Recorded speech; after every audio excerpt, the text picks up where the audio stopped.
अस्सलाम वालेकुम दोस्तों, तुसी देख रहे हो पाक पंजाब टीवी। मैं तुहाडा मेज़बान मोहम्मद शमाउन खरल। दोस्तों, सब तो पहला साडे चैनल नूं सबसक्राइब करो, नाल बैल आइकॉन दा बटन दबाओ ताकि साडी हर आने वाली वीडियो तुहाडे तक पहुंच सके।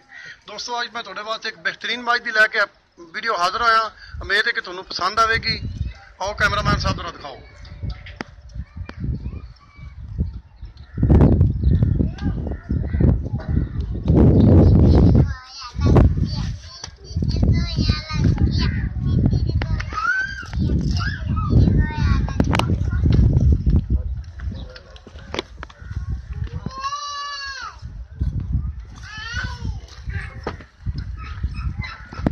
कैमरामैन साहब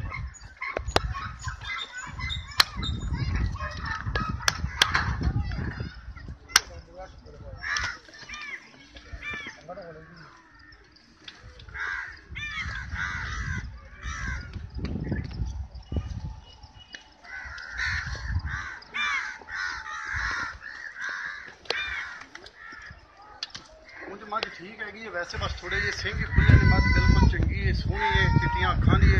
हुण दोस्तों बुलाने ते आपां मालक नूं। अस्सलाम वालेकुम जी। वालेकुम सलाम जी। की नाम है सर अपना? मनीर अहमद जी। मनीर अहमद। मनीर अहमद दे किन्ने सूए मझ है? चौथा सौ सोना चौथा सूआ हुण सोना अगे 3 सूई है। आई कर दी साडी ना। ठीक है।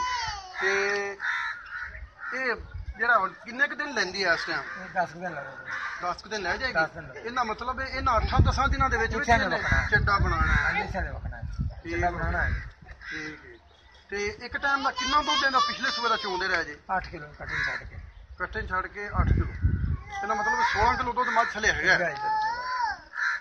ते जे साडा कोई दोस्त प्यार मुहब्बत नाल लवे किन्नी डिमांड करोगे? 2 लाख रुपए। 2 लाख रुपया सामने देख लो। सामने 2 लाख मंगा। ते साडा कोई दोस्त भरा खरीदना चाहता है तो कोई प्यार मुहब्बत 2 लाख दे विच हो जाएगा। वो कोई 2-4 लाख वादा। हाँ, प्यार मुहब्बत करना ठीक है। दोस्तों, 2 लाख रुपया भाई मनीर होने की डिमांड की है। मजीद प्यार मुहब्बत कर लैणगे विचों।